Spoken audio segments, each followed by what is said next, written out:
Welcome to Lay Back and Trade, the podcast by Trade in the Market. In this episode, Aaron will be walking us through the Trade in the Market Academy and all the features. That was one of the aims. We didn't want it to be arduous. We want everyone to be able to sign up. We're not here to make money from you guys. This is free. It will always be free. Matt challenges me on my 7-day challenge.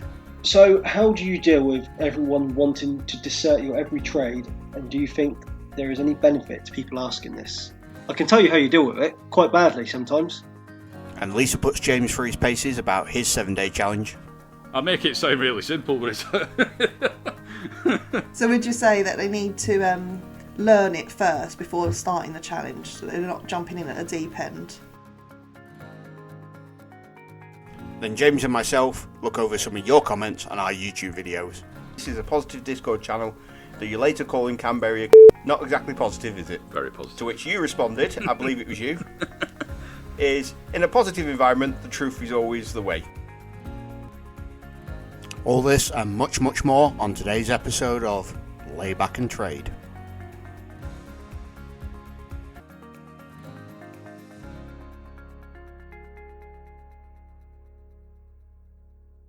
Hi and welcome to Lay Back and Trade, the brand new podcast from Trade in the Market. My name is Matt, an amateur trader, and I'm joined here by Lisa. Hi Matt, I'm Lisa and I'm here on the podcast being the co-host. So what's your incentive to be here? So I am on here being the podcast host with yourself, Matt. Ideal. So you're not actually trading yourself, are you, Lisa? I'm not, no. I have no idea about trading. You're here as emotional support then. It's going to be a bit of a journey. It will be, yes. As for myself, I'm very much an amateur trader. Much like the contents of most of what I do, it tends to be quite amateur. But with time, hopefully that will progress. Like most people, started off as a bit of a mug punter. We all dream of those 14 folds. I think that's the maximum that bookies will allow you coming in off a quid. It never happens. It never even comes close. Branched into match betting once that dried up for those familiar with it. I always had an idea that going down the trading route was the natural progression, and I can tell you it's not easy, but it's good fun and there's lots of support available in this community. Perfect.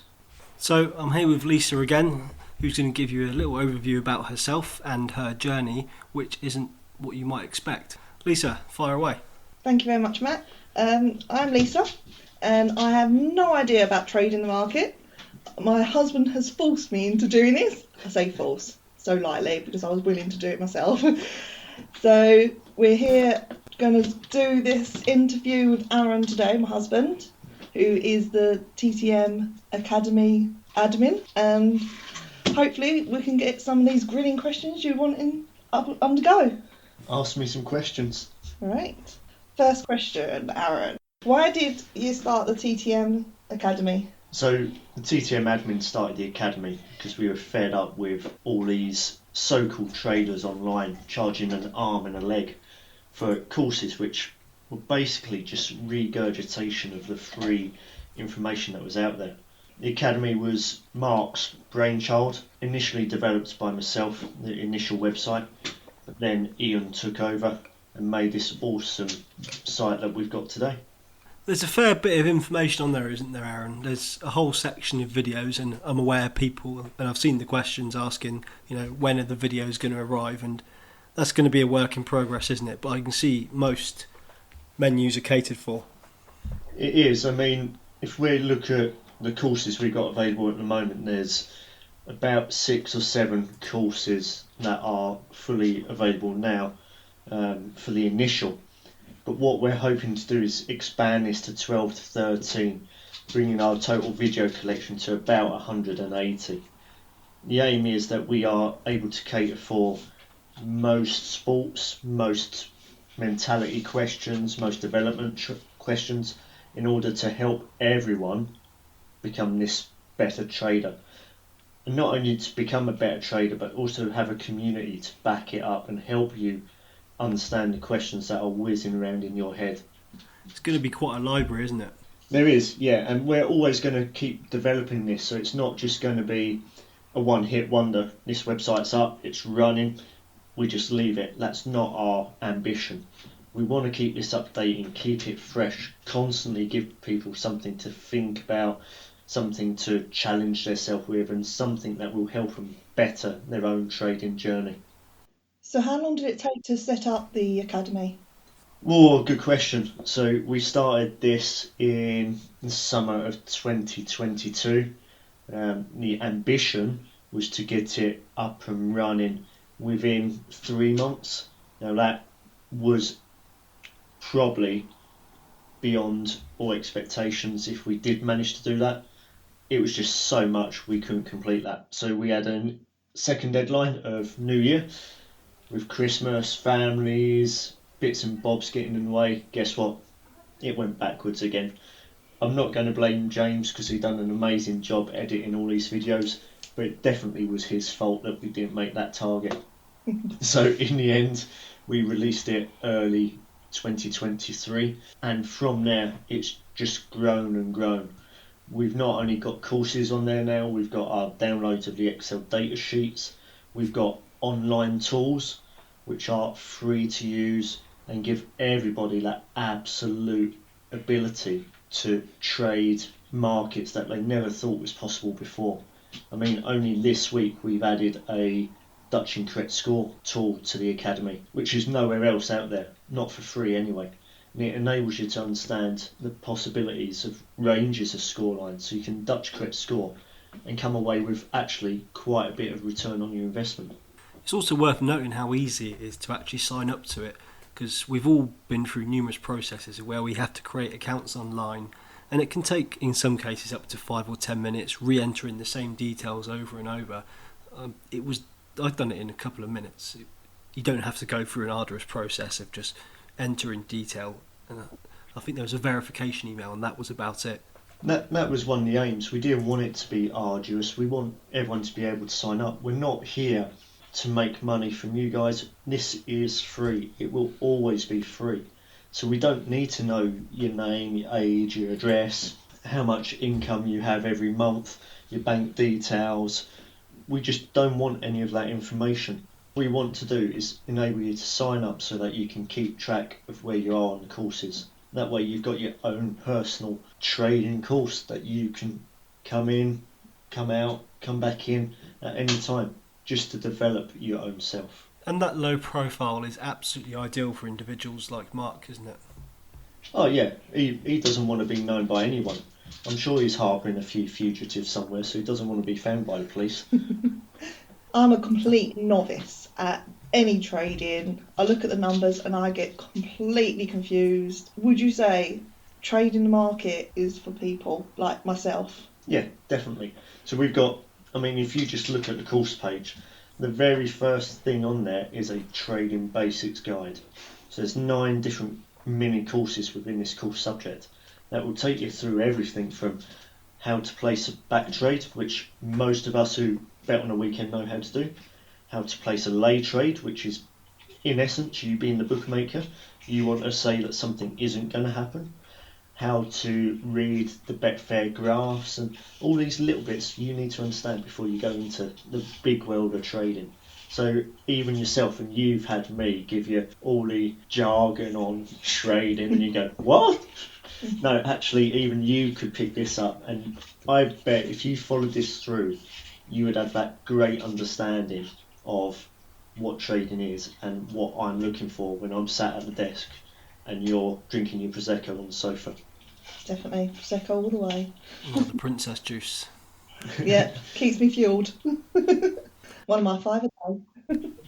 Just browsing around on it now actually in the background, one of the things I do notice, a lot of people realise that there are alternatives out there and they may have even purchased them in the past. It's not over-cluttered. The competitors that exist out there, from what I'm aware of, their tools and systems can be quite overwhelming. This is really neatly laid out actually. It's not, it's not confusing. It just reads itself very easily. It's all in simplicity. Everyone's heard the acronym KISS. Keep it simple, stupid. Well, I am stupid, and Mark will vouch for this, James will vouch for this, Ian and Sandor. I can be stupid, so if I can use these tools, then most other people can. But the greatest thing is these tools are free. you look at the football simulator. One of the other competitors is charging £600 to £700 for this simulator that runs on Excel. So it's innately slow, clumsy, cluttered. We have it running on this website, which you can access from your mobile device, from your laptop, from a desktop computer, from a Mac, from Windows. It doesn't matter. You can access it anywhere for free and start to run through your own little strategies that you want to develop. I mean, I've run one recently just using this tool to see how well it would perform. And actually, it taught me that I needed to wait an extra 5 minutes before I started entering trades. That's the power of these tools we've got on there. No, I agree with you there. I used it for similar sort of purposes actually, and I will be going back to fine tune it using that same tool. Also noticed new additions which I have missed, lay the draw. Yeah, so we constantly, as I say, this site will constantly be updated. So we've got 4 football tools, simulator, second half goals, laying the draw and Dutch incorrect scoreline. But we've also got a Graham tool which you won't find out there anywhere else. So we are escalating what we're providing, just giving away free stuff that's top quality. And for anybody that wasn't aware, how do they access this? So this is available on the website, which is tradingthemarket.co.uk. Will the courses always be free? So yeah, we don't charge. That's the very basis of trading the market. Is we are fed up with these charlatans charging for information. Now, I understand people want to use software, people use software in trading. I haven't got a massive issue with that. The issue is with free information that's out there on the web, packaged up with unfounded promises that actually this will make you thousands and thousands of pounds. So come and spend £1, £2, £3, £4, £5, £6, £700 with me.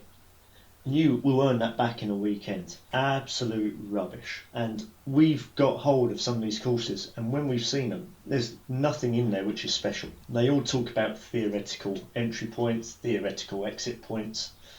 Actually, even they are a bit wishy-washy, they don't give you the detail. At least with TTM, with the Academy website, with the Discord, you can come in and ask questions to the admin, to the moderators, to everyone else, and get a flavour of actually what it's like to trade, how hard it is. But actually, it's a possibility for anyone and everyone. What would you say your bank balance needs to be for starting up? As Mark and James, as we come on to later, they proved you don't need a huge balance to start with. They've turned £20 into thousands of pounds and proved it in the 7-day challenge. However, for most people being sensible, if you start with a balance of £100, you've got enough room to play with there.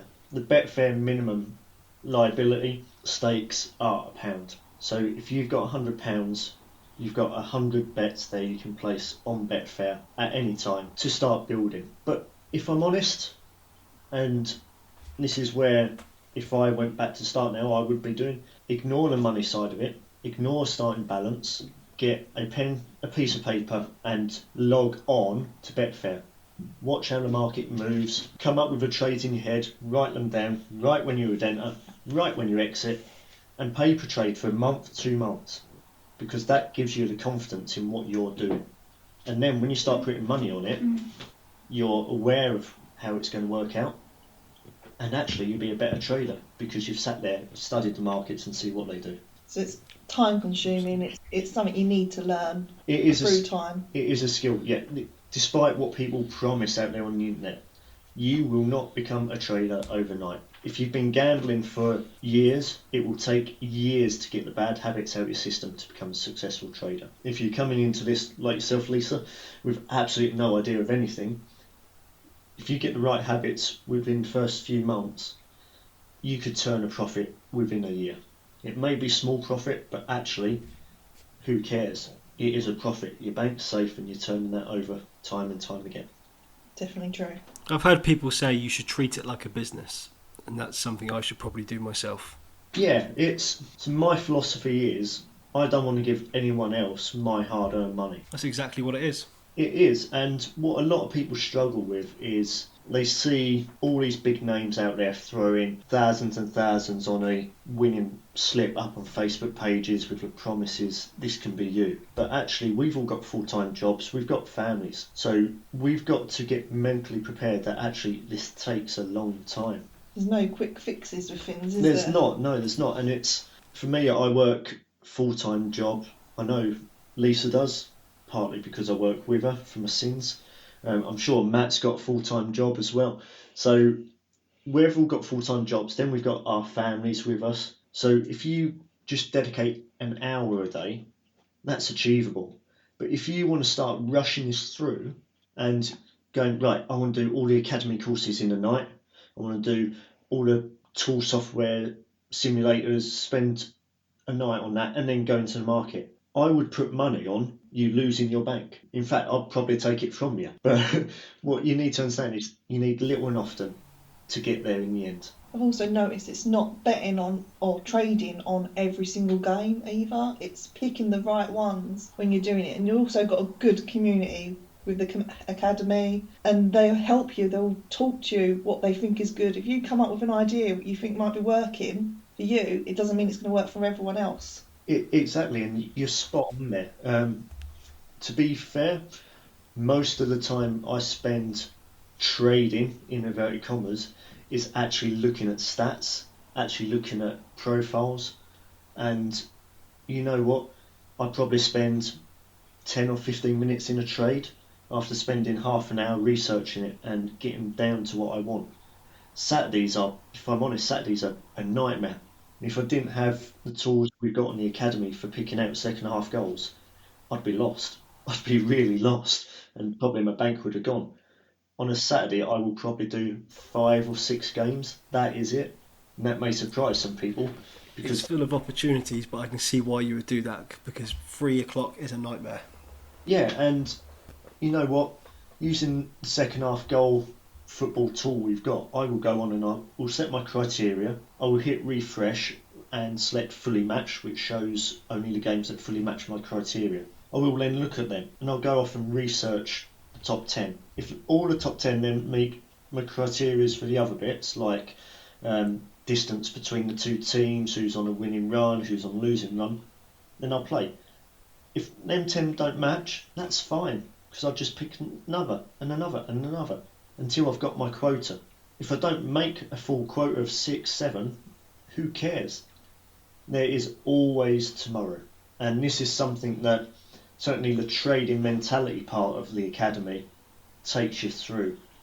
It gives you that mindset and understanding that just because you've missed one trade, it isn't the end of the world. I've missed one trade, there's always tomorrow, there's always the next day. And it's worth remembering that it's always scalable, isn't it? When you're starting out, it doesn't look a lot, but you have to remember a pro trader, and you see it online, if they're using their £100 stakes that you see, if they do that once or twice a day, that's a day's wage. That's all you need to do. So it's worth sticking to those smaller trades. It is, and one of the hard things that people struggle with, and I have done this previously, is seeing the value of money being traded. What we encourage people to do is turn your bank into points, so that actually when Mark and James trade and we talk about what they've traded and how much they've made over a weekend or whatnot, we don't talk in pounds, we talk in points and return on investment, because that just takes it away from, right, I need to make 50 quid a day, I need to make 50 quid a day. No, just make 2 points. 2 points a day. When you start to compound these, the 2 points can be 10p at the start. If you're compounding every day, by the end of the year, that could be 20, 30, 40 pounds per trade.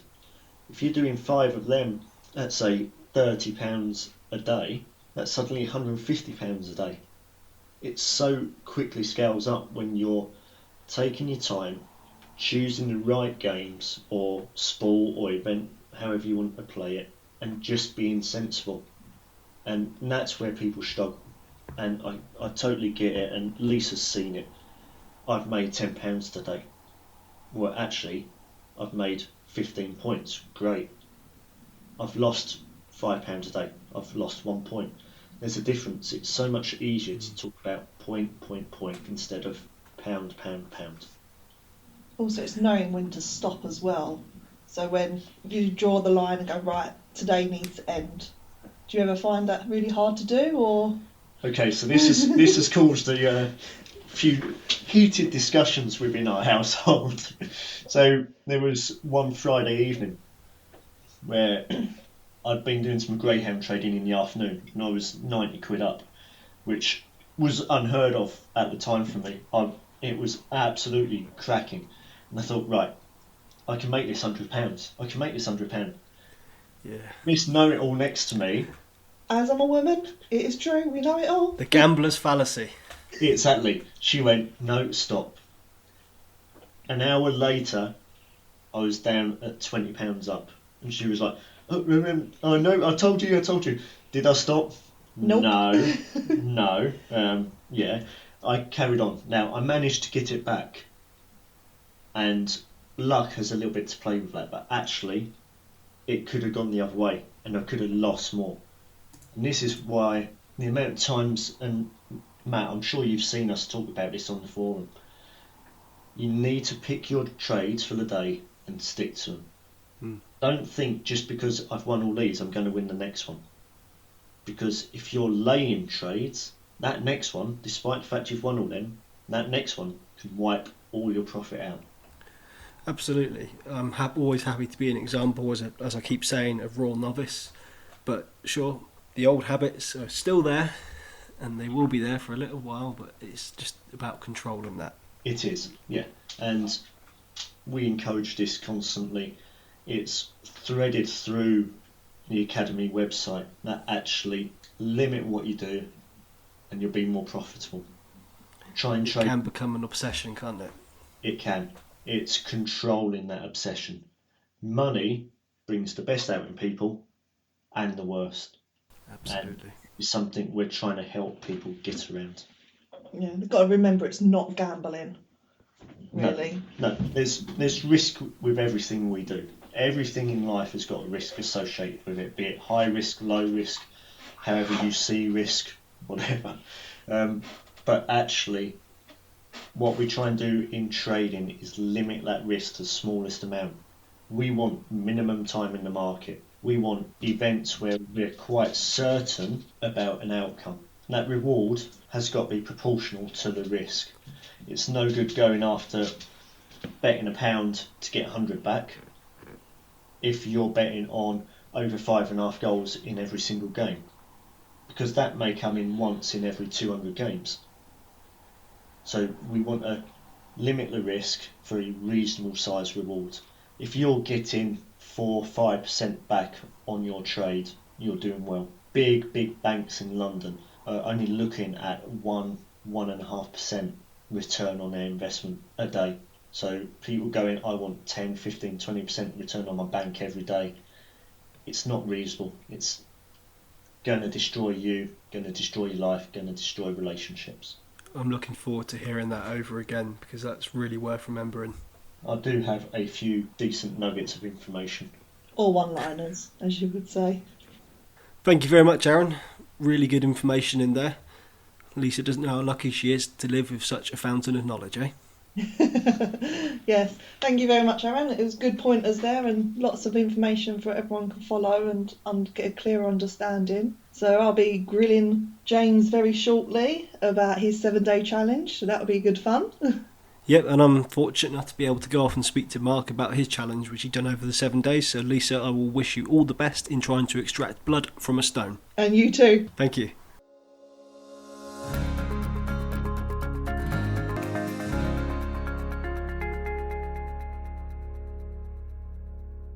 This next section of the podcast will be about the very popular challenge which James and Mark done last month, which was starting with £20 to see how much money they could make through the course of a week using minimal stakes compared to what they would consider a standard stake. Now, the whole point of this really is to not just only show the art of the possible, as they would say, but more so, as well as that, to show what the average person can achieve with a working life and trading at the same time. And certainly learning to trade, and I'm sure everybody will take something away from this which they can use to apply to their own trading. Enjoy the interviews. Lisa will be interviewing James and I will be interviewing Mark. Enjoy.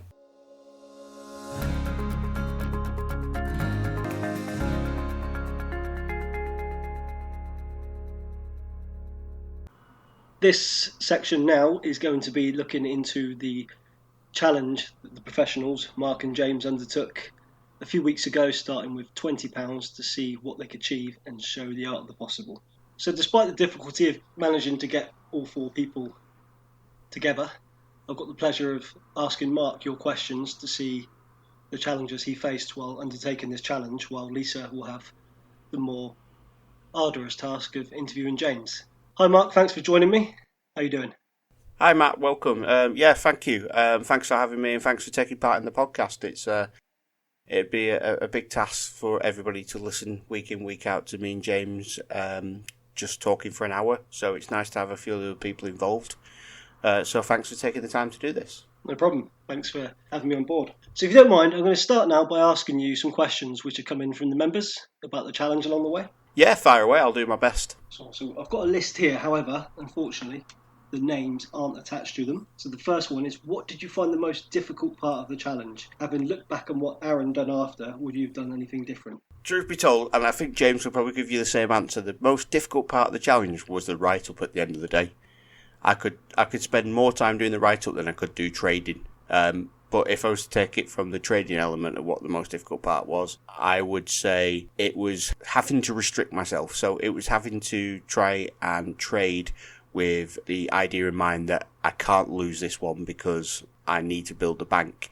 Not because there's any further risk. It was just that once that £20 had gone, or I'd take myself below the Betfair minimum trade of £1 with my 5%, I'm pretty much back against the wall, can't trade. Where if this was the case in my normal trading and I hit a few losses, which happens, I'm able to just trade with confidence that I will just carry on my normal win rate and it wouldn't have much of an effect. Obviously, you've got the added pressures of there is a audience, so there are people coming and watching, reading our write-ups and following our progress and so on, and that is an added pressure. That makes you accountable. That makes it so people can monitor what you're doing. So you can't use decisions you would do in trading that you would do if you sat at home in your own office trading away. You are thinking, how's this going to look? You know, am I following the rules?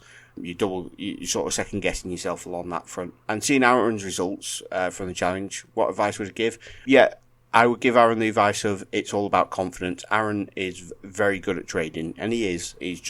He'd need to be better at having more belief in what he's doing is right. So he's doing that thing of having that added pressure of like an audience where there is actually no audience. Aaron just needs to be more Aaron. Just needs to portray that confidence that he already has and put that into his trading, because I think that's where he sort of fell down a little bit. But for him to put his trades on the Discord in front of thousands of members and then be accountable for that is a brave thing to do. So yeah, tough call for him, but I think next time it would just be confidence in his trading. Oh, I agree.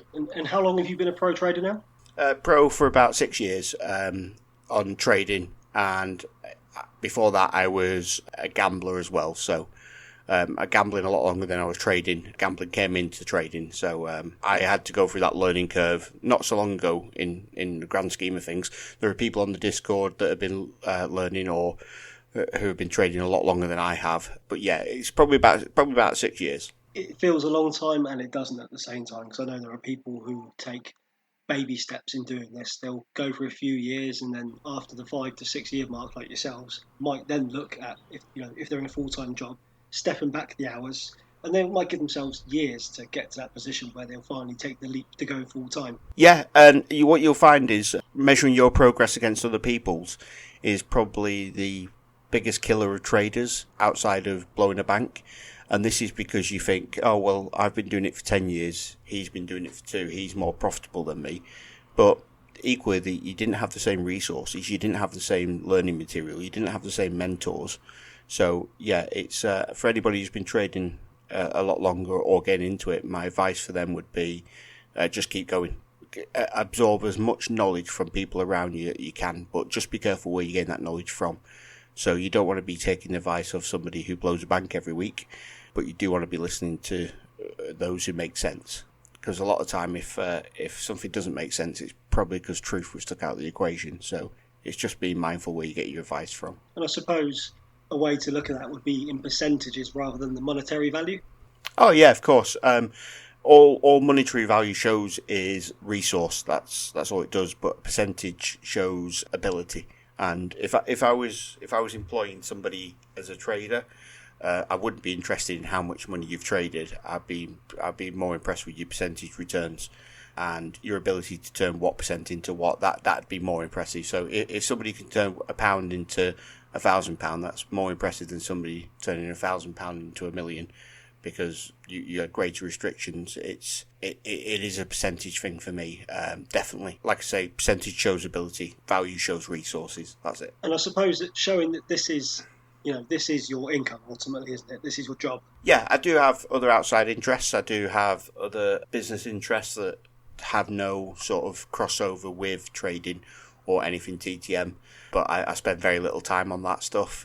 This is my full-time income. We just very recently had Cheltenham. That has set me up quite nicely for the next sort of 6 months. Get that quiet. Yeah. I don't talk about how much I won on that, but that was less trading and more gambling. That's why. So you wouldn't see too much of that on TTM because it was me punting on horses. But yeah, and the F1 being a staple for me, I'm quite happy if I only trade. If I'm only trading the F1 on a Sunday and I make my target for 2 weeks, I don't want to trade for 2 weeks. It's not because trading's bad. At the end of the day, it's my job, and who wants to go into work when they don't have to? That's interesting because I myself, and I'm sure others, certainly raw novices like myself, have always wondered, do pro traders work to a financial target, or do they have, like, say, a sporting calendar? They'll identify an event and they'll think, right, I'm going to target that.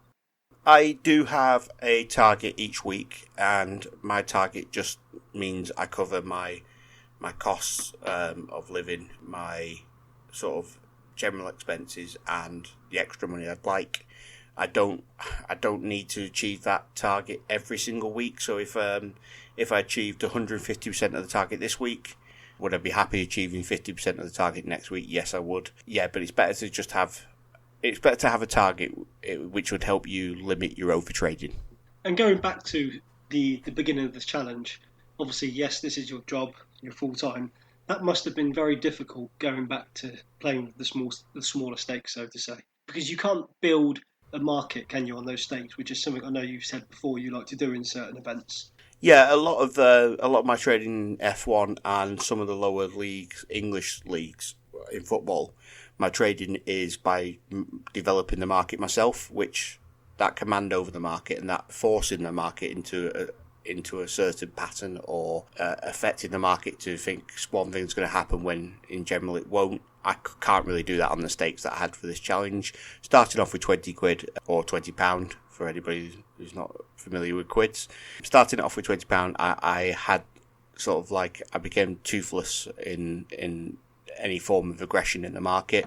Even on the smaller English league games or where very little money had been traded into the dogs, my money just had no real effect at the early part of that challenge, so I wasn't able to have that control that I use in general trading. And it's probably an important one to say off the back of that, but you said it to myself as well, and I'm sure I've seen you put it in the forum, you're quite a big advocate of building a bank through backing in the markets, aren't you? Backing is always going to be your bank building because of the risk versus reward scenario.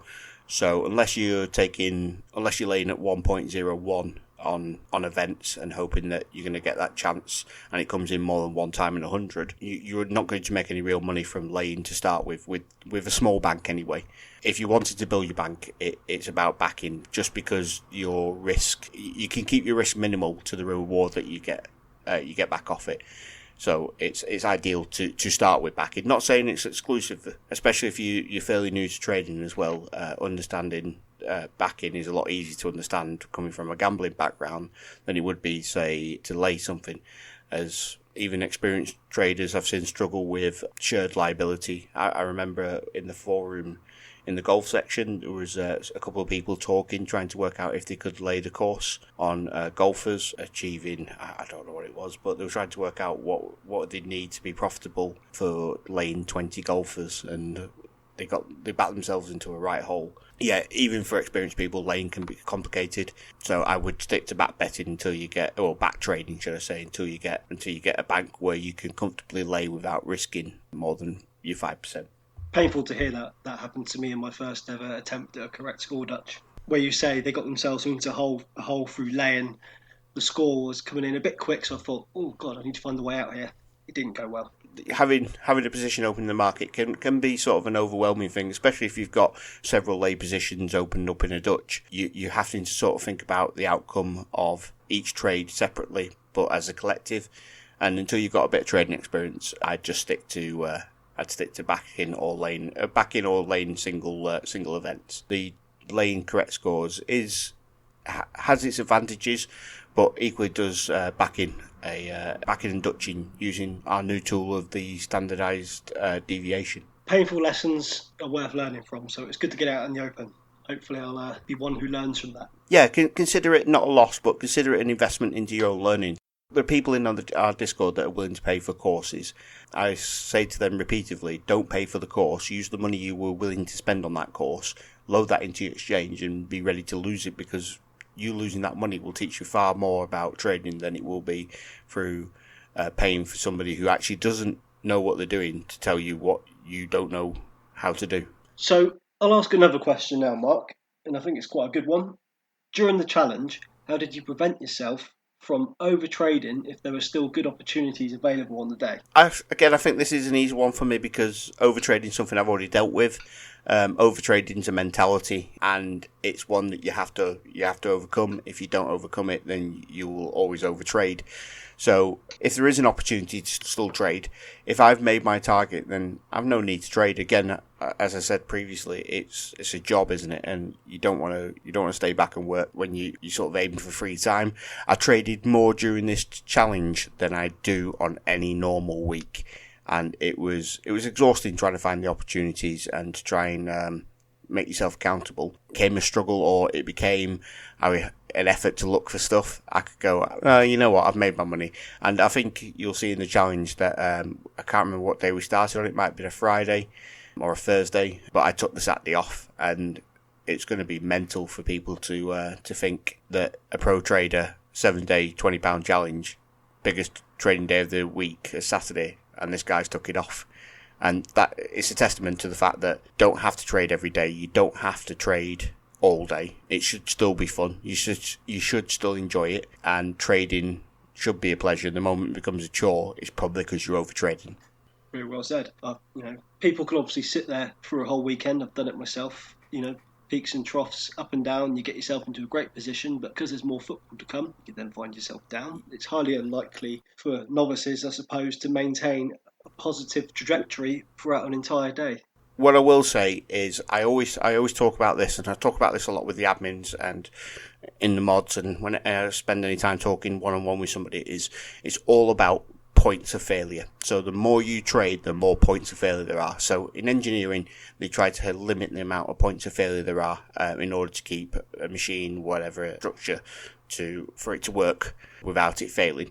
They try to limit the amount of moving parts or the amount of effort required, and that is the same with trading. The more you trade, the more points of failure there are. And it's not to say you shouldn't trade and you end up with something called trade fright. No, it's about limiting the amount of events that you are entering in order for you to limit the amount of losses that you can get from them events. So I suppose through the research you had to do to go in on these trades as you were, which is out of your normal behaviours, did you have to set an alarm at all? I know you say you normally don't. No, I don't set an alarm. I still don't. I detest that app on my phone. For the challenge, I'd rather wake up 4 hours late and make a lot less than set an alarm and get up. There was a Grand Prix last season which was covered over here with it starting at 6 a.m. I didn't get up and trade it. I had no interest in getting up at 6 a.m. And that'll be the same in 2 weeks from now. That will be the same for in 2 weeks from now. It is what it is, and I will miss that one because I value my personal time and my comforts more. So why did you and James decide to do the challenge? What did you hope to get out of it? And finally, why did you give the money away? Good question. What I will say is we decided to do it. It was me and James were on the phone to each other. We decided to do it after we'd had a bit of disruption in the Discord of what I only described to be false prophets. Now, sorry, I remember that, and that's why I was taken by surprise when you two announced that. Yeah, so the reason we announced it is because the challenge came on the back of that disruption, and I suppose some would say drama, and the reason for that was it was people questioning the fact that we challenged people who appeared to be solid traders who just weren't solid traders, and because me and James aren't always as active as we could be or time allows us in the Discord, some people get to give advice that we don't check over, or the moderators haven't enough experience in order to check. I generally read back over chats, but the challenge came on based on the fact that we wanted to show people that whenever we spoke, it wasn't about we can tell you how to do it when you become a professional. It was, we're telling you how to trade. And the bite back we used to get from people was, well, it's easy for you. You've got an established bank or you've got a larger bank. Not about the size of your bank. It's about ability. Always ability over bank. The demonstration of the challenge was to give people confidence that with a small bank, you can still make money. And what we hoped to get out of it, I think was the second part of your question, was we wanted to inspire people. We wanted to inspire people to say, actually, I have a small bank. And I know these guys are pro traders and they've got skills or development that the people in the Discord may not have, but then that shows it wasn't the bank that's stopping them, it's ability. And that's what they should be working on. That isn't done by following people through the Discord where they're tipping what game to get on for a second half goal, or which game is good for a first half, or lay the half-time correct score, or anything like that. It was purely down to you need to learn. So it was to demonstrate that you can do it, you just have to be able to learn how to do it, and that is what we do in the Discord. And the other part of your question, Matt, was what made us give the money away? Yes. Yeah, as always, we don't want to benefit from anybody in the group. We don't want to benefit from anybody in the Discord or anybody in the community. We're not here for that. We're not here to make money out of anybody here. It has been suggested to me that give you people advice and make videos in order to get people to do stuff in the market that then affects our trades and gives us a better edge. I was quite angry with that, but also quite complimented that the fact that they thought we had a big enough following that we could have that effect in the market, because we generally don't. We've always been non-profit, we've always been free, we'll always will be free, and we do this off our own backs. We don't want to gain anything out of anybody in the group. So for us, giving the money away was the only logical option. It was to prove that we didn't do it just to flex of how great we are, because that was never the case. Neither me or James have got an ego about any of this stuff. If I had an ego, I wouldn't be hiding my face. I wouldn't be the private person I am. I'd be taking the fame, but I genuinely don't care about any sort of stardom or any want to being famous. And the two charities we chose were charities that were both close to us in one way or another, or close to somebody in the admin team, and giving the money away was the only logical option, and it was the idea from the start. Now, I know what you're all thinking. If he always planned to give it away to charity, I can't believe he took a day off. I've not read that one yet, but it's a very good point. You should have traded for 3 days straight. I should have traded for 7 days straight, and that charity would have had some more money, yeah. Equally, it's bittersweet. So somebody messaged me that, asking that if I always knew I was going to give it away, then why did I take a day off? But, yeah, you can't please everybody, can you? Absolutely not. Just backpedaling a little bit on something you did mention, I think it's vaguely out there, but obviously it's well known you guys do this not for profit. You may have mentioned it in the group once before you announced this challenge, actually, but I won't elaborate too much on that. I think the messages are still there. When was the moment you two decided we need to start this, we're going to do it, and it's got to be for free? Well, I have a friend who struggles with gambling and trading. He's bought into a lot of courses. He paid for a lot of material. He's moved away from that now. But me and James learned, and we learned when it was a struggle, because everybody we had to learn from all had their own ulterior motives, and it became very difficult watching YouTube videos and so on. The idea was born by me, and not an image anybody wants. It was born by me on the 1st of January whilst taking a shower. And that was just over 2 years ago. Jesus. And the idea was to create... yeah, I told you, it's not an image anybody wants. we didn't know when we started what we wanted it to be. We wanted it to be we wanted it to be free. We wanted it to be informative. We wanted it to be entertaining, and that's what we went for. And we wanted to just cut the bull out of it, really. And that's when we came up with the idea of a YouTube channel. We're a bit like what's that band from the 90s with the ever-changing lineup? The name escapes me now. Probably a bit before my time, that. Oh, here we go.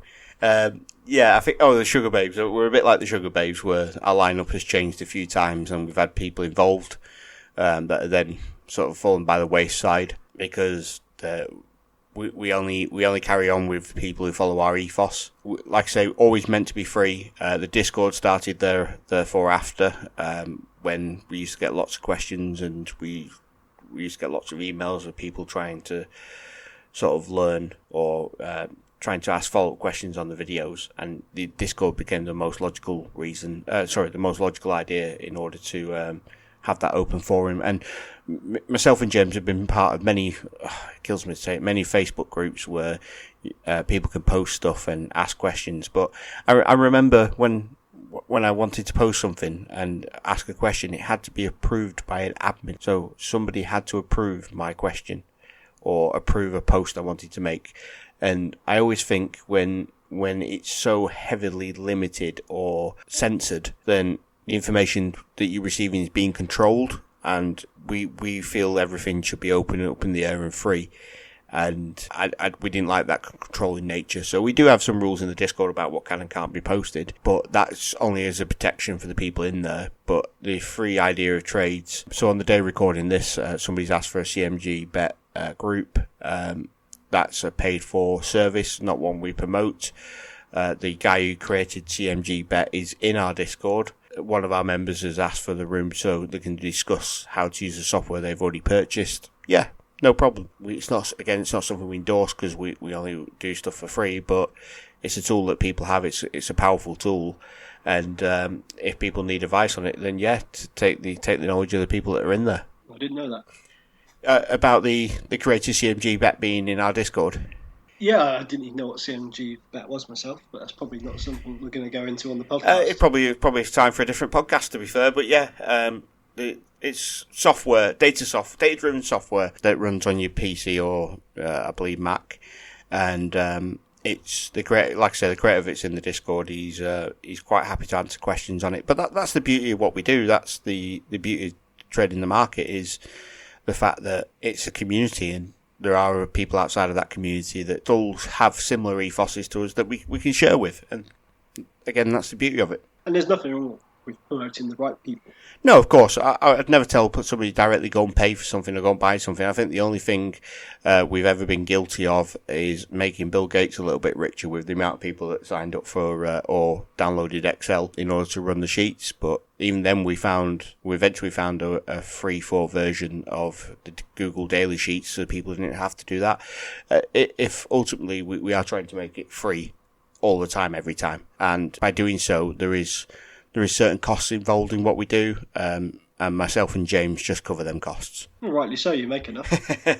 Yeah, and I think that's a thing that's brought up quite often in the Discord, where people think, you two make enough money, why don't you do this as well and do this, and can we have this software, and can this be done? And it can be done.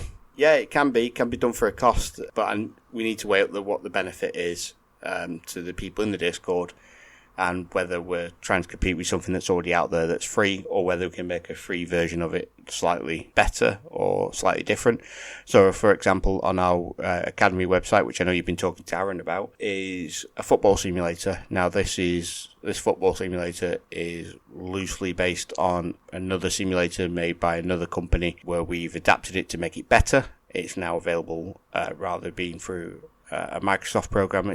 I would tell you, it's so easy to use. I've used it a lot recently. I've been practicing laying the over 3.5s on that. How great of a tool is that? And I just take Brilliant. Yeah, I'd take a special mention to Ian, who turned that round in such a short space of time because of how complex that was and how complex it would have been for him to make. Look, I don't understand what he does. I always say he does God's work, and that's what him and Aaron have been doing with their IT. It's a great, it genuinely is a great tool. If I had that to learn with when I was learning, I feel my rate of learning would have excelled a lot quicker than it actually did. And I quite often use it on the laptop, but I did discover last night, genuinely, it works just as well on a mobile phone. All you've got to do is put your phone to landscape and you can see it all clear as day there. No issues using it on your phone. It's a great tool. And again, this is not an advertisement for our site or the trading simulator, but again, if I had that tool and be able to use it as well as it works, I would be a lot further along my path now than I am. I was happy to actually let you have a plug because I was going to say, obviously, the work that Ian and Aaron have done.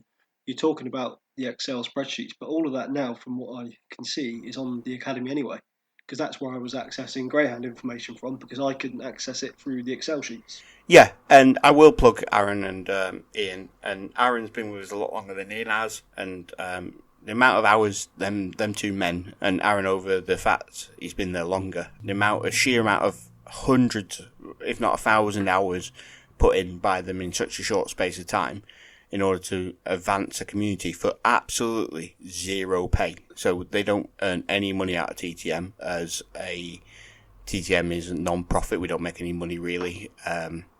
We did on a live Q&A, we did share how much money we actually took from the YouTube channel. And then we broke it down. I think I was going to ask about that next. Yeah, I think when James broke it down, we were making roughly about over the lifetime of the channel, we've made about £7 a week. When you think just James's editing software, that doesn't cover that. It doesn't cover other tools and resources you use like Canva for the thumbnails or Envato Elements, which we have to pay for. None of that's covered, and that's, again, all run at a loss. So, for Aaron and Ian to do what they do, and do it purely for the benefit of the community, is if this was any form of a sort of organisation, these guys would be disciples. The work they do for the little reward they get back from it is phenomenal. But their reward comes from myself and James, where we spend more time with Aaron and Ian. If they wanted, for example, this week, Aaron booked in some time with me yesterday where he wanted to go over some stuff. It's not for discussion, but I will spend an almost unlimited amount of time helping these guys because they put back into the community, and that's what we go with. So, were you worried that you wouldn't be able to increase your bank size quickly enough to make a good amount of cash? And did you feel the pressure because it was a challenge? I wasn't worried about growing my bank because I have strategies that I consider bank builders, like, for example, the 3-0 strategy. I have strategies on the dogs that I know will build a bank. And I go back to my roots, which was horses. So, yeah, absolutely no pressure about feeling able to grow a bank. And, yeah, it was a challenge. And the challenge was always to grow £20 into as much money as we can. It was a challenge, not a competition. So I never felt compelled to trade more than James did to up my money. And I feel he would say the same, vice versa. It was always a challenge to see what we could do rather than a challenge of we need to get to this point or we need to do this. What I will say is, people would comment in the discussion about, Mark's leading, James is winning. And me and James never ever saw it like that, and we're still to this day, we don't compete with each other, we only complement each other. So if I have a massive win on the F1, James will boom me, he'll jump in and give me all that moral and mental support that I need, and vice versa.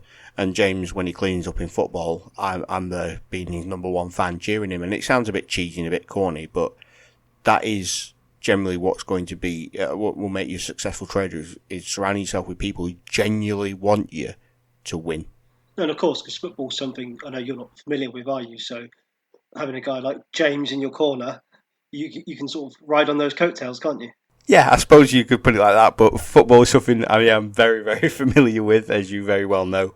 And it's just... But there's there's a perception that you're not, isn't there? Yeah, and what I'd say to them people is, I had a confession video where I said I can't name 10 Premier League players. I could probably get to that point now over the last couple of weeks, not out of trying to remember them, but just because of I've watched a bit more football. I probably gained a bit more knowledge on some of the players. I don't need to know the players, so I'll say this till I'm blue in the face. For example, I support a club which is Preston North End. Probably most of you never heard of them, as we don't win anything. But I can't name the players. I don't need to. I'm not picking the lineup. Why do I need to name the players? Yeah, David Beckham. No, David Beckham did play for them. I do know that he did start his career. His first ever professional football game was with Preston North End, and he was recalled early. But I couldn't name the current squad, and because I have no plan on picking the current squad. No plan on picking the team out of the current squad. That's not my job. So me memorising vast amounts of players' names has no advantage to me, as it doesn't have any relevance into how I trade. So I don't bother. What I will say is, and I've said this a few times, but I think it gets lost in the message as well when people don't think I know anything about football. My actual background was working in football. So I worked for a Premier League club and some Championship and League One clubs and a few of the lower leagues in various roles, from a welfare officer to academy manager to a scout to all different roles within the club. I won't give any specific ones out because, again, it's protecting my identity. My understanding of football is probably a lot greater than other people's, and that's why I'm a big adversary of you can't tell from in-play stats how a game's going, because it just doesn't replicate to people's knowledge, and I get frustrated with the armchair A-license coaches that we seem to have that can tell you why something didn't happen. And just a bit off topic there, Matt, I will say, when people tip, and they tip football, and it doesn't go correctly, they'll explain why that didn't happen. Oh, the team weren't hungry enough for it. You could see the defence broke down in this situation, and you can tactically analyse stuff, but you can't. You're just trying to use knowledge to justify why your decision at the time wasn't justified. But yeah, so back to your original question. I know a hell of a lot about football. I just don't memorise the pointless stuff. Well, you've given me some food for thought, and I'm sure other people would have picked up on it when you said the in-play stats are not everything about a football match. That's something I've clung on to when you were talking away there. I thought, I want to come back to that. We're not going to go and elaborate on it, but it's very interesting because there are a lot of people, and there's a guy on YouTube who charges over £1,000 for software to give you games which should have a goal, and he bangs on about in-play stats. My way of finding goals is data driven, and I'll give it you before the game kicks off. That's my wheelhouse with this. Again, I think it's probably a good idea for a podcast going forward. I know this is going to be a monthly thing, so it'll be nice to have some podcasts or some subjects in the podcast covered by questions that are started in the original one. That would be a bit of poetic sort of license to it, wouldn't it? About as much poetry as you waking up in the morning, looking across the fields, across the back of the house with your tar-like coffee.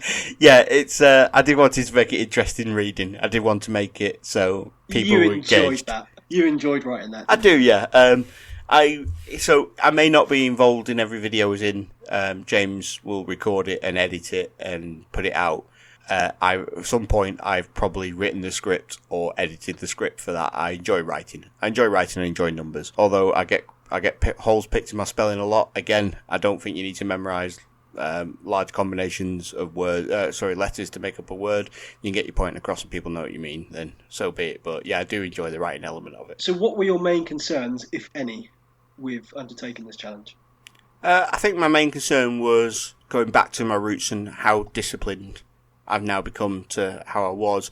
Would I be able to maintain my clinical discipline that I have with a large bank? Would I be able to maintain that when I'm looking at such small stakes? My only concern, would have been not the fact that not so much would I have maintained the discipline, but did my discipline that I have now fit to the stakes in the bank that I was then in control of?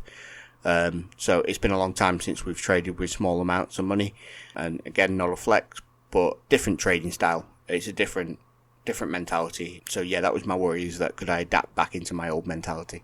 And did you enjoy trading outside of your, I suppose, what you would call your norm? I did, to be fair. I did enjoy trading. I enjoyed being forced to trade in that respect. I enjoyed the fact that I had to turn up and trade on a day that I wouldn't normally trade.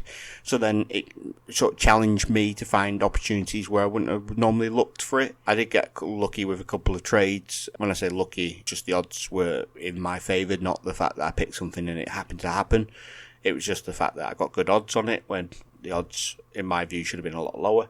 But yeah, no, I did enjoy it. What inspired you to adopt a different trading style each day? Yeah, good question. The reason for that was because I wanted to replicate different people. So my trading style, or my type of trading I did, was based on conversations I had with different people in the group. So where I couldn't trade or research up until the evening, was replicating somebody I was speaking to that was struggling because they have a full-time job and a family, so they don't have that much time. So I wanted to replicate that sort of style. I suppose the differences were trying to just replicate different people, so at least one day would really resonate with somebody reading it. So if somebody can go, actually, I'm in that situation and this is what he does, there is still hope for us yet. And it's worth noting, actually, you just reminded me, one of the key things for this was to show how a typical working person can still trade. Yeah, so the idea of the challenge as well is we could only use resources that were available to people in the Discord, and we had to sort of replicate the time of having a job or some form of life that meant that we couldn't be, whether that be kids or, like I say, a job, and we could only do that by limiting our time. So if we sat here all day researching trades, that wouldn't be very realistic. So yeah, we did set ourselves quite vigorous challenges, and we weren't allowed to look on the next day either. So I wasn't sat here on a Tuesday evening looking at what I could do for Wednesday. We were over strict with ourselves, to be fair. So how do you deal with everyone wanting to dissert your every trade, and do you think there is any benefit to people asking this? I can tell you how you deal with it, quite badly sometimes. Yeah, I do. I don't deal well with people asking me 400 questions on why I traded something or what made me pick what I picked. It'll take me a lot longer to explain why I traded something than I'm willing to give time to.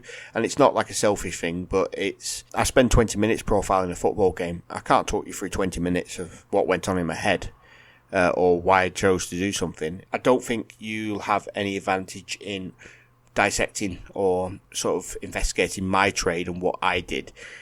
I would spend that time on your own trades. I'd spend that time working out what went right, what went well, what we could do better, and what we don't do again. And that's the effort people should be putting in. So I do get frustrated because it's almost like people trying to replicate something, and you shouldn't be trying to replicate it. You don't become a great artist by replicating other people's work. You become a great artist by learning your skill and then creating great paintings. So do that.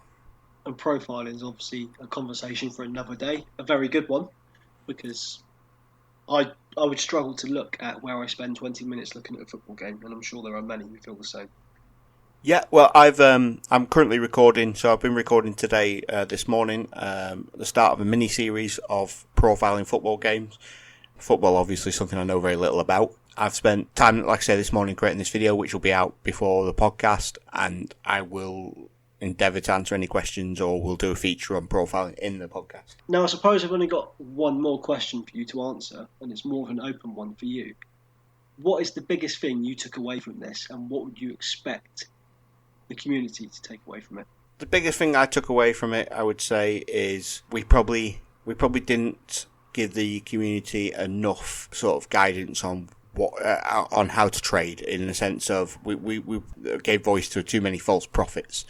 And the biggest thing I probably took from the challenge would be the fact that I myself have grown. So the mark of 4 years ago, the mark of 2 years ago to the mark of today is so much different. I took this challenge.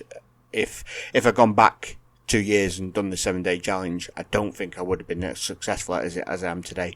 So I take I take the fact that I've grown as a person and as a trader within this challenge, and that's demonstrated just by decisions I make on it. And I challenge other people to it.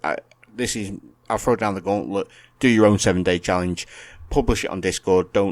Just publish it somewhere so you're keeping yourself honest. But yeah, take on the challenge yourself and then do it again in 6 months and then do it again in 6 months and just see how you progress, because that'll give that, if anybody with any doubt in the mind of whether they're able to trade, that'll give you some sort of realistic idea of whether you're accomplishing what you need to. Challenge accepted. Get it done, Matt. Let's see your £20 challenge. Might have to wait a couple of weeks. Yeah, no worries. Yeah, you let us know when you're starting it, and I'll help you with your write up. Just tell me you've got a vista of a field to look out on, and we'll be fine. I'll have a road to look out on. I'm sure I can make that work with some salt driven tarmac. Yeah. Well, thank you very much, Mark, for that. That was very insightful, and I'm sure many people will benefit from that. Now I'm going to hand over to Lisa, who will be giving James one hell of a grilling as well, I'm sure.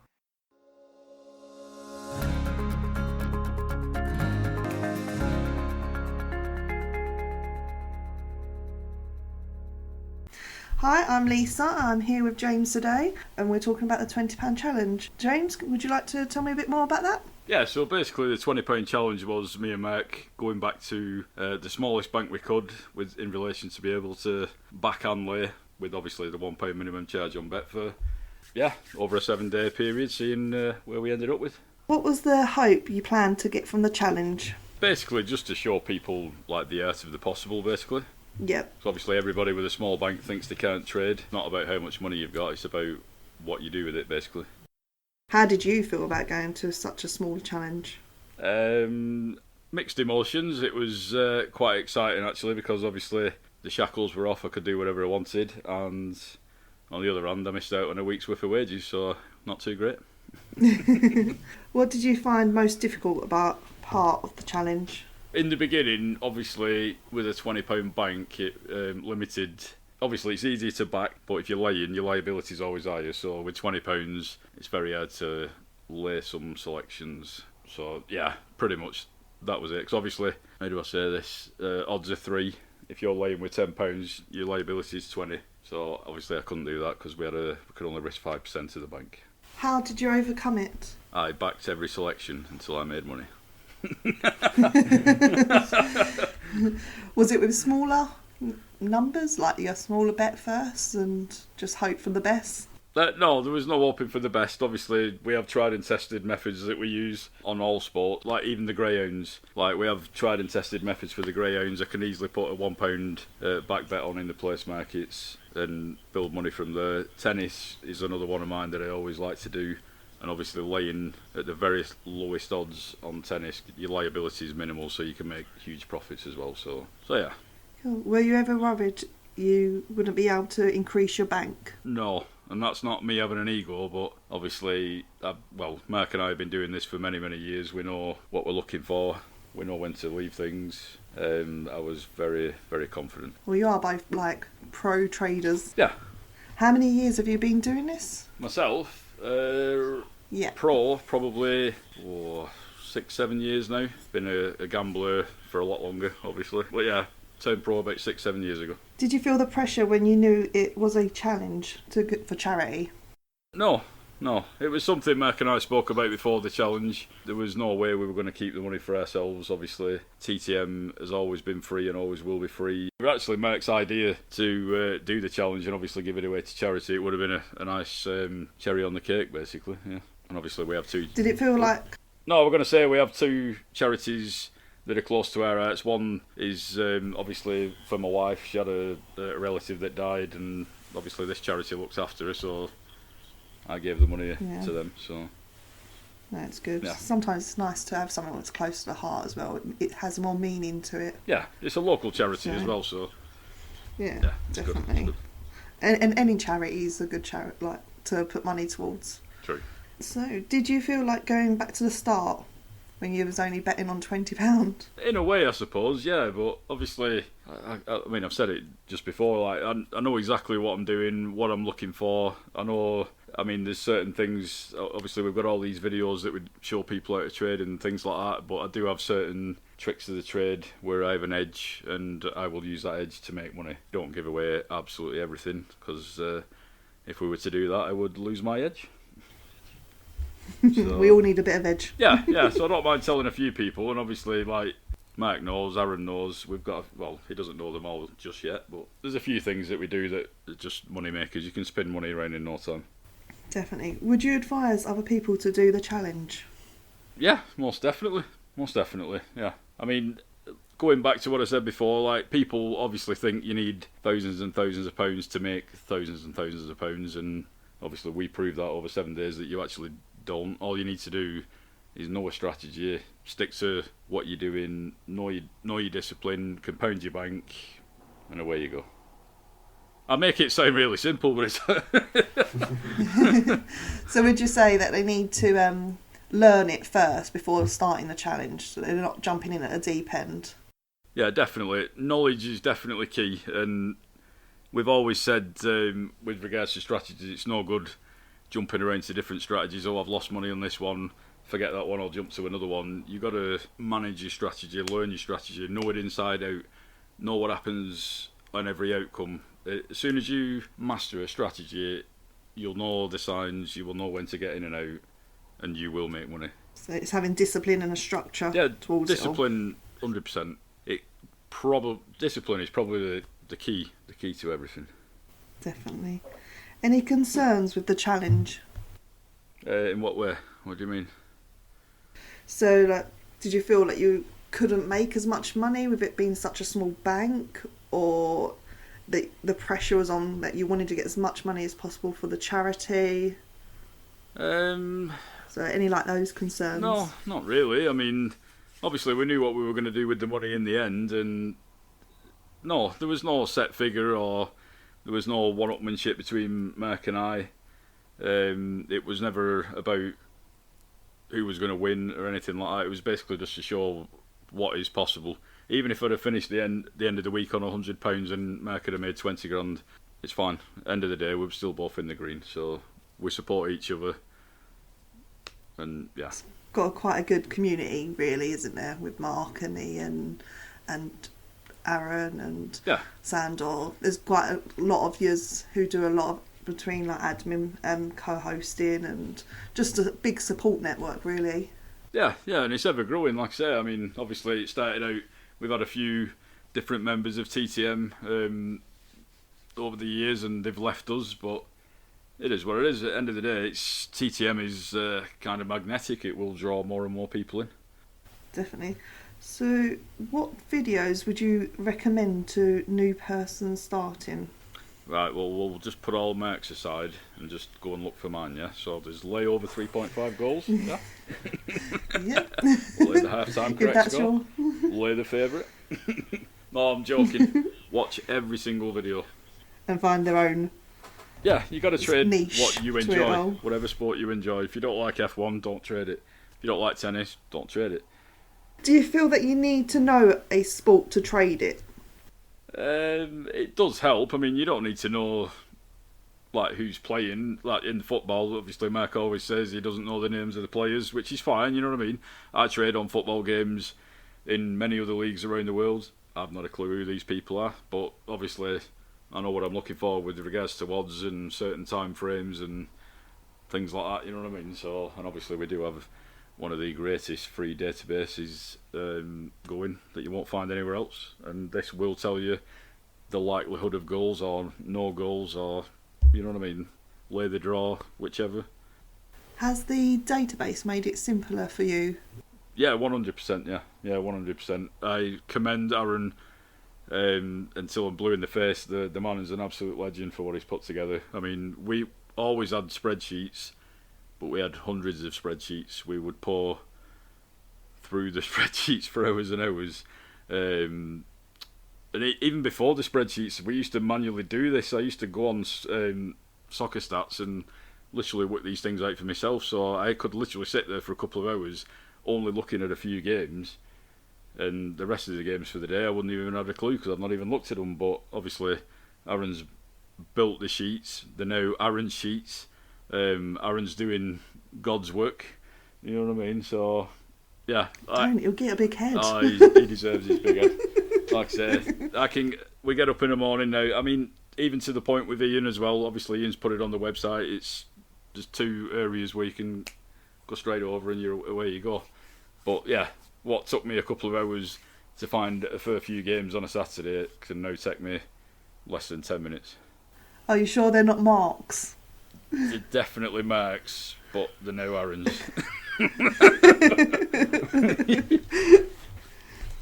How do you deal with people's opinions, whether it be negative or positive? Yeah, obviously nobody likes negativity, and we do get comments that are negative, and yeah, I don't like them. I do bite my tongue. Sometimes I don't. Sometimes I screenshot them and send them to Mark and chuck a grenade his way. You know what I mean? Yeah. But for the most part, it is water off a duck's back. Yeah. Looking back, would you do anything different on your challenge? I don't think I would, to be honest with you, no. I think I played it exactly the way I wanted to. I can't even remember the final figure, to be honest with you. Oh, I can't remember either. Yeah, I can't even remember the final figure. It was a lot of money, and it's a fantastic charity. What you and Mark have done is fantastic, really. Giving to charity just is an amazing opportunity if you can just do it like that. And it's every now and then it's just beautiful that people like you and Mark have just done a beautiful thing, really. He does come up with some good ideas, doesn't he? He does, yeah. But yeah, I'm trying to think of something that I would have changed. Oh, hold on a minute, I know one thing I would change. So I remember day one, we'd both not spoken to each other all day, and obviously we knew each other were trading, and then it got to the end and I was literally sat there waiting to write something, and I was going to pretty much write day one, starting bank £20, ending bank whatever it were going to be, see you tomorrow. And then literally 10 minutes before I was going to write that, Mark drops a Bible. Oh, I swore. Sorry, Mark drops an absolute Bible on me. So I'm literally sat there, beering on, thinking I'm going to go to bed soon, and I was like, oh my God, killing me. Absolute killing me. So, yeah, I stayed up for a further couple of hours trying to write my own Bible. Bless you. Did you feel like others may discourage by your winning amount? So it would discourage people from trying? What, the final amount would discourage people? Yeah. Like they probably feel like, oh God, we might not make that, or if I only make £20 profit, do you think it's going to affect and discourage them? I wouldn't say to discourage people. I mean, they shouldn't be looking at it as in they will make that amount of money at the end of the week. Mark and myself could try this again and make even less the next time. It all depends on the outcome of matches, how things pan out, you know what I mean? Yeah, it's all relative. It's not about the amount you make, it's the percentages, I would say. But yeah, don't be discouraged by it. If you only make £100 in a week, that's still £100 in a week. That's a fair amount of money. And if you do that every week and compound your bank, away you go. Any advice to Aaron after his vowed challenge? Oh, I think for Aaron, discipline is a big one, and it wasn't a failed challenge either, by the way. No, that's fine, yeah. But yeah, discipline, definitely. I know Aaron is very good. He's very good at picking out his trades and this, that and the other, but I do know he can jump a little bit. So what would you say, like, this was a distraction, so when you're trading, would you say that distractions trying to keep hold of so you're not getting distracted from like family life? So do you think distractions are quite bad for when you're trading? What do you mean, like when I enter a trade and then I get distracted? Yeah, obviously, yeah, it's better to not get distracted. You do need to be focusing on what you're doing. I mean, it depends on what you're trading. If you're on a set and forget, you could literally put your money in and walk away, you know what I mean? And it is what it is. But yeah, if you're actually looking for an entry point and an exit point, then yeah, it's best not to get distracted. And I have fallen foul of that myself. I do have a 5-year-old daughter who likes to come and play with daddy all the time, and you know what I mean? I can be trying to trade something and she can be in my ear. Yeah, distraction can be kind of brutal. So as I was saying before about earlier members of TTM, we did, I won't mention the guy's name, but we did have another member. He was, I think he might have been a founding member actually, but He was driving down the motorway on his laptop trading and went over a bump and lost a lot of money. Oh no. And yeah, that is a true story, yeah. He did a few things actually. I think he was trading basketball one night and fell asleep and woke up and lost all his money as well. But yeah. Sorry, I'm going to come out with a dad joke. I bet he had the right hump. The right hump. I'll bet he did. But yeah, if you can trade without distraction, happy days. Sometimes it's not possible, you will have family in the house and you will see an opportunity, or like myself, like with the sheets, I'll have a certain amount of games where I think, right, I'll keep my eye on them for the day. Somebody could be talking to me at that point, but me being me, I'll still put it on. What's a better distraction, your wife or your little one? The better distraction? Oh, definitely my little one. Yeah. My little one, yeah. Much cuter. Yeah, I can sit and colour or watch YouTube with her or whatever, you know what I mean? Well, I click a few buttons on Betfair, but yeah, when the wife's... And paint nails. Oh, yes, I love having my nails painted. And I've had my full face done, makeup, eyeliner, everything. I still have the photo as well. Will you be doing the 7-day challenge again? I think it's something we can definitely do in the future, yeah. Definitely. We might go slightly bigger though. Yeah. Would you slightly change it up and sort of a different challenge to entice more people to give it a try? Yeah, we could do. I mean, I'm sure Mark will come up with some more crazy ideas. We already had, we've had an idea for quite a while that we've never done, which is Trading Wars, and that would be basically all the admins fighting it out for the week to see who comes out with the most money. That would actually be a war. That wouldn't be like what we just done where Mark and I weren't even bothering with each other or how much we made. But I mean, by the same token, there's many ways we could do it. We could link up with people from the Discord. We could all have a member each, and they tell us what to trade, and we can only trade what they tell us. Or yeah, there's many ways we can go about it. But Trading Wars is definitely one I think that'll be a lot of fun. Definitely, especially if like the admins pick like a couple of the mods and work with them, yeah. And it would build their confidence up as well. If you had a small team and you're all fighting it out, but your team's fighting Mark's team and Mark's team's fighting your team and Aaron's team's fighting both your teams, it'll be confidence for the mods as well. Yeah, most definitely, yeah. I think it would be good if we could do it live for an afternoon and we could all just bitch each other out. I don't even know whether I could say that word on a podcast. But yeah, it'd be good. And Mark's messaging me telling me to stop rubbing my hands together. Can you hear that? I can't know. Do you think that you could get someone trading in a month? Yeah, but it all depends on the person. So it all depends on how much time they're willing to spend learning, how much discipline they have. Obviously that is the biggest one. People will always go for more and more money, take the profit and run, move on to the next one, take the profit and run. But yeah, it is all about learning. Everybody's always learning every day. We're still learning every day. Yeah, it is possible, yeah. What was your favourite sport to trade during the challenge? So in the beginning, obviously greyhounds, because with a small bank I couldn't only back, but laying was more difficult, so it was pretty much betting on greyhounds, backing greyhounds in the place market. So yeah, to begin with, definitely the greyhounds. And obviously as the bank grew, football through and through. I'm always football trading. Yeah, definitely football. That's my favourite. So your favourite's football. Did it make you the most money while on your challenge? I think it was probably a 50-50 between greyhounds and football, because I think I did do very well. Well, then again, hold on a minute, that might have been... I think it's been that long since we did it. I think I had a big one on the greyhounds actually. It might have been a reverse forecast. I can't actually remember now.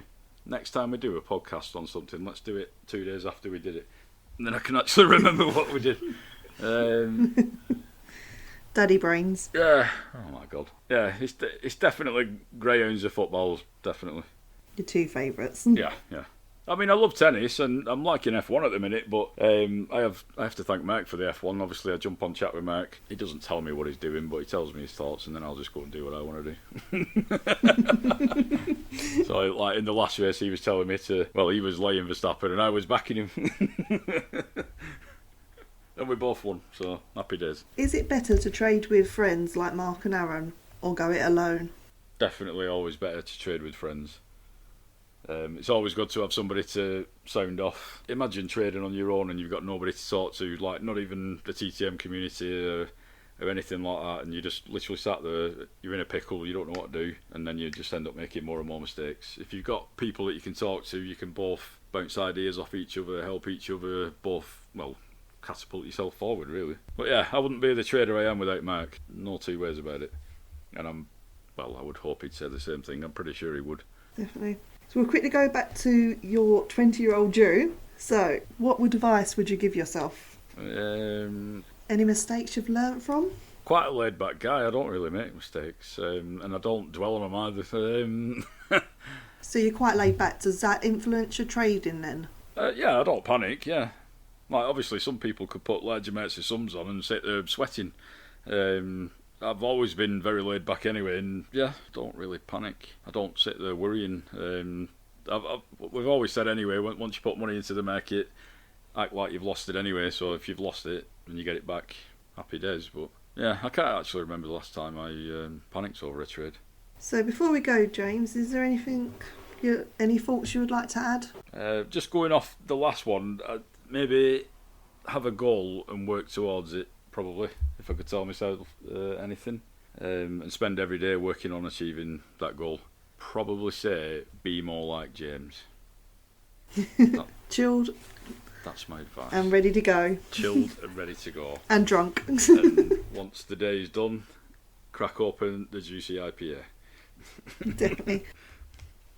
So, thank you very much, James, for joining me on today's interview. No, thank you. You have been great with all your questions, all your answers. And you've been a great host, Lisa. Thank you very much.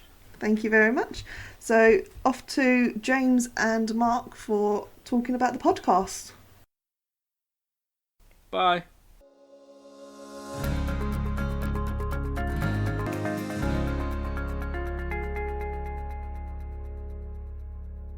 Can't believe people are still listening to this. We're literally an hour and a half in. Well, that's why I put your interview second, James, because hopefully most people will switch off after mine. I think you'll have already sent some to sleep. Yeah, fair play to you. In this part of the podcast, I think we're going to talk about some of the comments that we've seen on YouTube, something a bit more light-hearted, and obviously put people through some of the pain that we go through. Yeah, let's take a look. So I've picked out a couple, I know you've done the same, so we'll do heads or tails to see who goes first. Are you having heads or tails? Tails. Tails? Oh, it's heads, it's me. I'm looking at the comment from the video, which was Secrets of the over 1.5 goal accumulators. How long ago was that video? 4 or 5 weeks, maybe? I don't know. I'd have to have a look.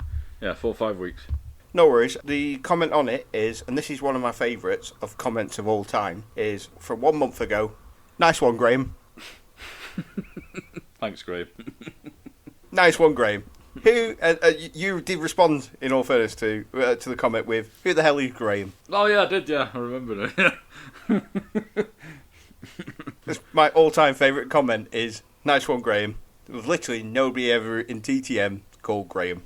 And he's got a special mention, not only on the podcast, but on YouTube as well. So, fair play to you, Graham. Well done. I believe you picked out a couple of comments, so fire one away, James. So yeah, the one I found is from Mike Roberts. This is 6 months ago, and this is on the Football Scalping Bible. And Mike says, if you are truly concentrating on this brilliant information, you won't even notice the music. Thanks, Mike. I think it's we should say it's a source of great annoyance for you that people keep telling you to take the music off the videos when it's something you're so passionate about. Well, yeah. As an ex-musician, I love music and whatnot. I've always wanted music on the videos. There's something different. Nobody else has it, and we do. But in my defence, I have taught myself to video edit. I was never great at balancing or equalising music and voice. And you can tell that in our early videos. It sounds like a blooming rock show. Fair play. We'll let him off with that one then.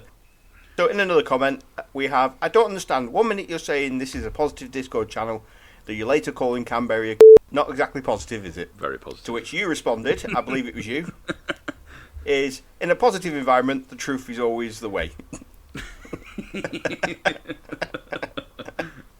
That did make me chuckle when I read back through these for the podcast, is I don't actually think I saw that one, to be fair. So yeah, that was quite funny. Yeah, I still stand by it. I had great enjoyment reading back over the comments just to find some of these nuggets. To be fair though, like going back through the comments, there's actually way more positive comments than I thought there ever was. It took quite a while to find some of these. To be fair, yeah. I do not know who this fellow is. I only recently read about this guy. So this is from James Green. This is 1 year ago. He says, still no mention of Psychoff. Can you find someone who paid him 20k for a 1-to-1? Who the hell is Psychoff? Well, first of all, I didn't realise we agreed to review Psychoff. And yeah, I can find somebody paying 20k for a 1-to-1. What am I searching in Google for that, James? Who paid Psychoff 20k for a 1-to-1? Yeah, I tried that. It didn't come up. Also tried trading courses gone badly, and that didn't show anything either. I've had a look into who Psychoff is, because he's not dead rather than was. I've only looked due to it being mentioned in the Discord over the last day or so, and he's a gentleman from Turkey who makes what looks to be phone number size amounts on Betfair on secret football trading strategies. But you can learn off Psychoff, to be fair, James, and I was thinking about booking you on, and I hope you don't get offended, but for 30 hours of 1-to-1 coaching, you'd think to me, Mark, I'd pay 40 grand for that, wouldn't you?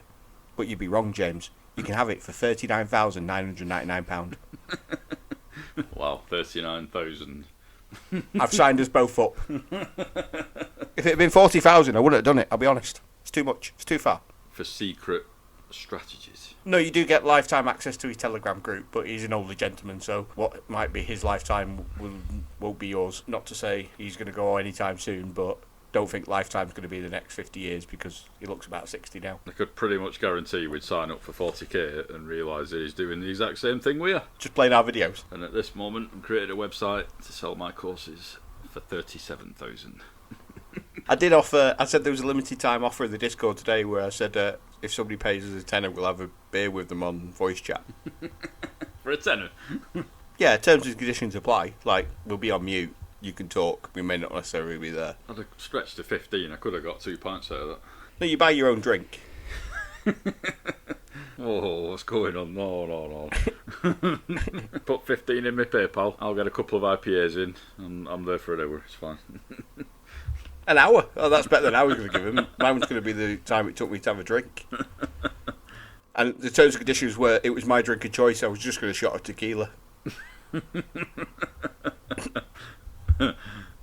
Slap, bang, gulp, see ya. Thanks for the tenner. Glug. See you later. We wouldn't rip people off. No, definitely not. I'm going to go with the next comment, James, if you don't mind. And it's my second all-time favourite comment. And it's from Learn How to Pick a Racehorse Winner. Go on. And the gentleman is called Muniz, and it's from 6 months ago. And his comment is just one character, just the number 3. That's it. Not a word spoken, no input, just the number 3. Are we missing something? I don't understand what the 3 means, but I took it to be a prediction for a horse race. So I placed £100 on every number 3 horse since that comment came out. And £1.2 million up, so thanks, Muniz. Boom. One of my favourite set of comments is on best trading strategy laying the over 3.5 goals, James, which is one of your videos I know you're quite proud of. Yeah, go on. So I've got your range of comments here just to give the diversity of what our comments are. So, well, this sounds awesome, can't wait to try it. That's one comment from 4 months ago. A comment from 10 months ago. So good, thanks James for sharing your strategy. And just in the interest of balance, a comment from 8 months ago. What a load of garbage. So, no matter what you do, James, you're either Jesus or Lucifer. No, I'm going to say I don't get these keyboard warriors. Like, literally, what is the point in writing on what a load of garbage? What does it do? How's it a load of garbage? This is something I do every day, mate. Makes them feel better, doesn't it? And we shared these comments with people on this podcast only because we do get an amusement out of it, and we do have a laugh, don't we, James? And we do send them and screenshot them, send them to each other just for a giggle. Yeah, and we like winding people up and replying to some with maybe too aggressive comments that we shouldn't, or more aggressive comments that we shouldn't. I always sign my comments off with my name, so if it does say my name at the end, be sure that I actually meant what I said. Fair play. This brings us to the end of the podcast, James. We're going to have a podcast once every month, And we've already started our podcast meeting for next month, which you weren't about for because you had other things on, and I held it at 11 o'clock at night with one other person. And we're going to do a podcast centred around women of trading, so women who trade and women who are in relationships with traders. Nice. Yeah, so we'll be interviewing some people in the Discord who are women who trade. Gives you a chance to turn the table back on Lisa and grill her after she give you that grilling today. There's nothing left other than to say thanks for listening, thanks for staying as long as you have, and thanks for listening to the podcast. James, anything from you? Not that I can think of. Oh, thanks for that, James. Well, I've been Mark. I've been James. And until next time, Happy trading.